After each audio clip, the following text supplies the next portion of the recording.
Hello and welcome to The Shane Show. I'm Shane Connick.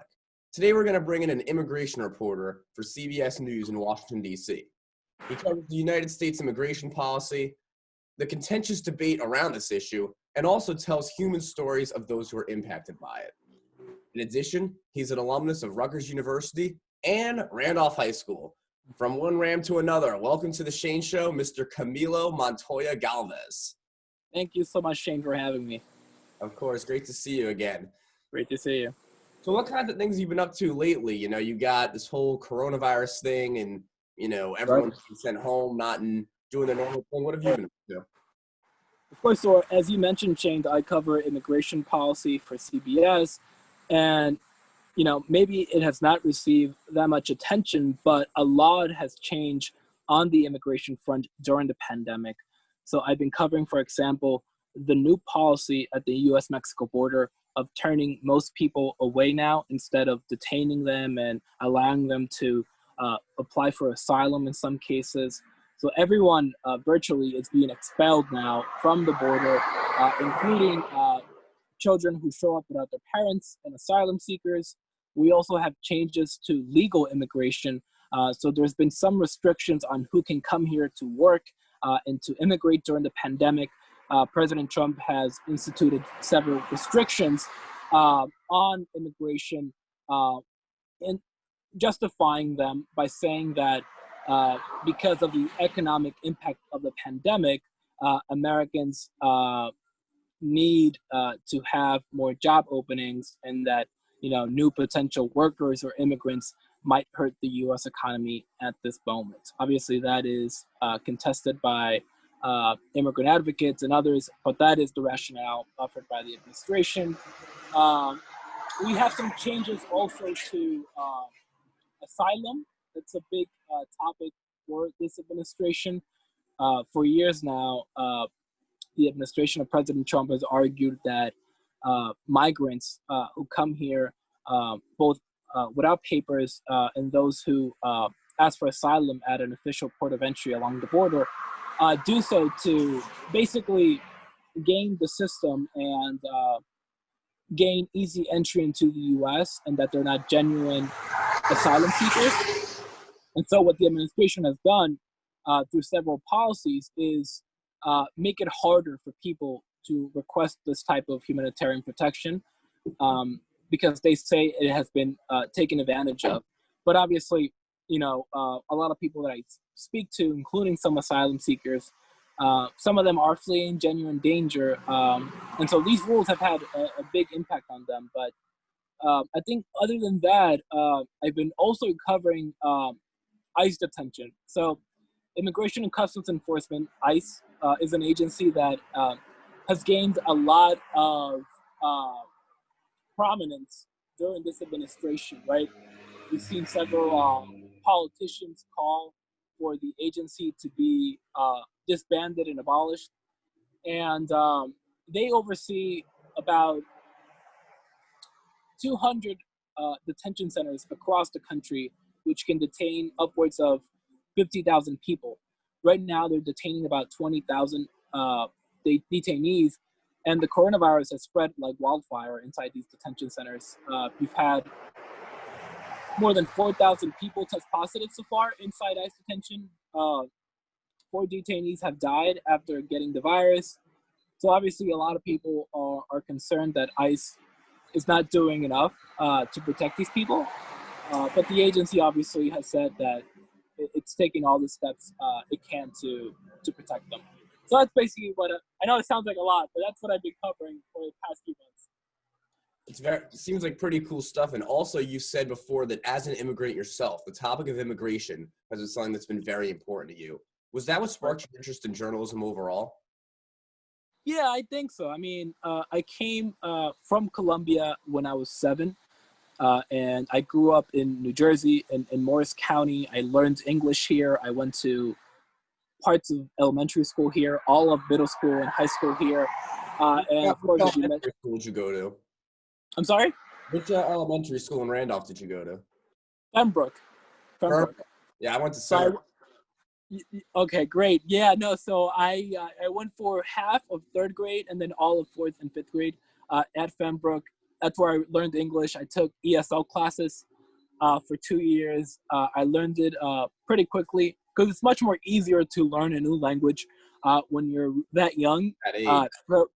For example, for my sister who came when she was 16, it was much more difficult for her to grasp the new language. But she eventually got it. It took a little bit more time. And I think that also has to do with the fact that, I came to this country not knowing that much of Spanish either because I was pretty young. So that helped me, I think. But yes, I do think that my experiences as an immigrant have sparked a lot of my interest in journalism, in particular in the field that I cover now, immigration. I think it also has allowed me to cover the issue with a perspective not everyone has, because, for example, I've gone through a lot of the experiences that a lot of the people I interview have, and I think that's important. I think for a while in journalism, we kind of saw that as a liability or a weakness, right? Because some people think that if you belong to the communities you cover, you might not be able to cover issues objectively and in a neutral manner. But I think you can still do that, but at the same time also cover issues with nuance, more comprehensively, and with care, and knowing that there are some things that need to be covered with a lot of details and nuance, and you understand that because you've gone through certain experiences. So I think it has helped a lot, but yes, it definitely has fueled my interest in this field in particular. So with that said, before this, when you were in high school at Randolph, what kinds of activities were you involved in? Did you have an idea of what you'd want to do beyond your time there? Sure. So at that point, I knew I loved history and politics.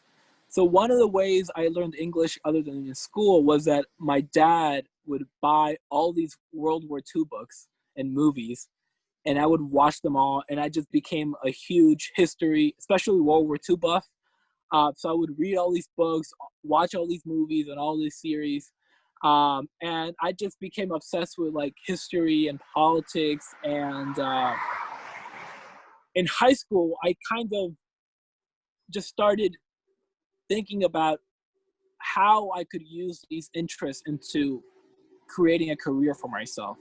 And so I kind of started taking things off the list. Like, I did not want to be a teacher, so I just took that off the table.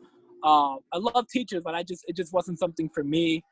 I didn't really want to be a professor or stay in school for really long. And so I thought news was kind of somewhere at the intersection of politics and history and current events, which always interested me. And I got involved in a journalism class at Randolph High School, and then I started getting internships as soon as I started at Rutgers. And speaking of those internships that you got into right away at Rutgers, or just things that you did at Rutgers, in the fall 2017, I know that you and your friend Carrie Robles founded After the Final Whistle, which highlights the intersection of sports, specifically soccer, and politics. All those articles on that site are co-written by you and him, and are both written. There's an English one and English version of it and a Spanish version of it. So how would you guys write those? The one you write in English, the other one write in Spanish. You'd both write it. How that work? No, we actually wrote both versions together, it was a really painstaking process because we're different people. We have different ideas. We have different styles. But I think what helped was that he's one of my best friends. And we have very similar interests. We both love soccer. We both love politics. His writing in Spanish is much better than mine. And my writing in English tends to be a little bit better just because of the fact that I've been here for so long, and he just came to the U.S. I think about 4 or 3 years ago. So we complement, I think, each other's strengths and weaknesses as well. And we were able to just find really compelling stories that had elements of soccer in them, but also of politics and current events and immigration, actually. So one of the stories was on the soccer academy in the Bronx in New York City, which serves low-income immigrants, many of them who actually need to adjust their legal status in the country. Some of them are seeking asylum or other types of visas. And what their academy does is it not only offers them a chance to play soccer and to have fun, but also it requires them to go to after-school tutoring, and it helps them connect with lawyers to undergo their immigration cases. So it was a really well-crafted story. I think it was really compelling. The second story that we worked on in English and Spanish, which we actually also did stories for Telemundo, which I used to work for, and NBC, which is the parent company of Telemundo, was two brothers in Maryland who were undocumented and had been playing soccer in Maryland for a while. One of them actually got a scholarship to play collegiate soccer in North Carolina, but before he was able to move, ICE deported them under their new priorities under the Trump administration, rather, and that sparked a lot of outcry. So what we did was we followed them and we tracked them down to El Salvador, and just really found out that they were still succeeding even despite their deportation. They had gotten another scholarship in Central America, in Nicaragua, which borders El Salvador, and they were still playing soccer. They were still, obviously very upset by their deportation, but they were at least somewhat satisfied that they had found a new opportunity in their home country. And we actually just recently in April worked on another piece for CBS, which is where I work now. I told my team at TBS that we should try to hire my friend Kirby for this story. And what we did was we covered the fact that one of the brothers is now playing professional soccer in El Salvador, and he's one of like the rising stars there, and he's getting attention from the national team. And this all happened about 2 years or so from this deportation. So I just think that's remarkable, right? That people are having so much success after this demoralizing experience. And also, a lot of those stories that you wrote, actually all of them are published throughout the year 2018. Yeah. Over the past few months, sports weren't even going on. And it almost seemed like we were seeing an intersection of sports and politics, and if not politics, just, news issues in general, almost every day. With your work on these projects back then, did that influence how you interpreted today's events at all? I think so. I mean, I think we're at a moment in our discourse as a nation where it's very hard to separate sports, politics, current events.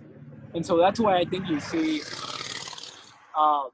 and I'm not an expert on like the NFL or any of those other leagues, but I do pay attention to things like you have the case of like Colin Kaepernick, right? That's a big high profile case of just politics getting involved in sports, or the other way around, right? Sports getting involved in politics, and just the polarizing nature of those intersections, right?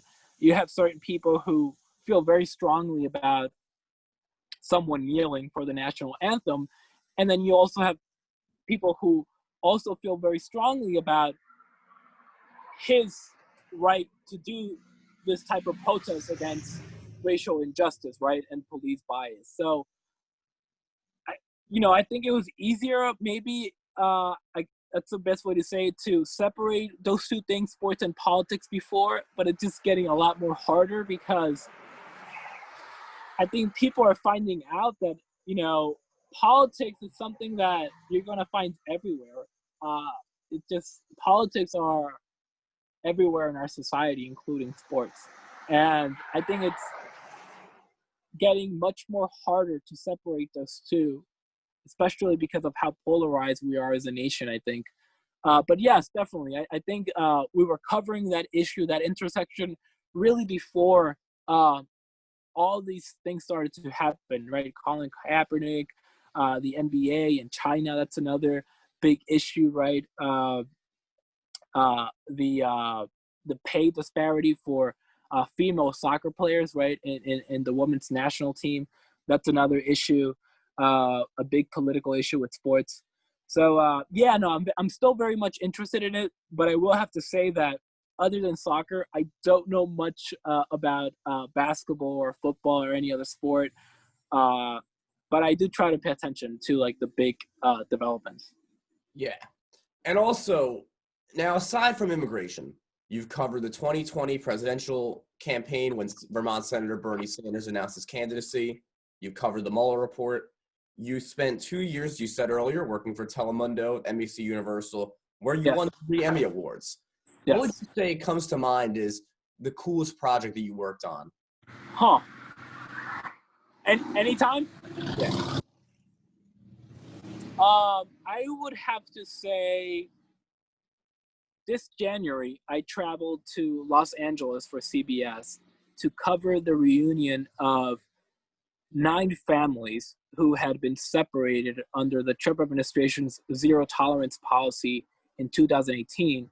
Basically, to give you some context, in 2018, in the summer, the Trump administration instituted this policy where families who crossed the border illegally would be separated from each other. So you would separate the parents so they could be prosecuted for crossing the border illegally, and their kids would be sent to government shelters.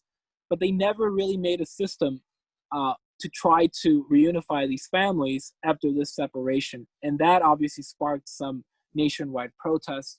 But there were some parents who were actually deported without their children before a judge said that this practice was unlawful and that the government needed to reunite these families. So there were some parents who never got their relief until this January, when 9 of them went to Los Angeles International Airport. I was there at the airport late at night. It was a very emotional occurrence, and we had cameras and everything ready. And we were just able to cover the raw emotion of families who have been separated for 2 years. You know, you had a family with 3 little girls, the mother seeing her husband and their father for the first time in nearly 2 years. You know, witnessing that embrace was really compelling. And then covering the fact that many of these parents were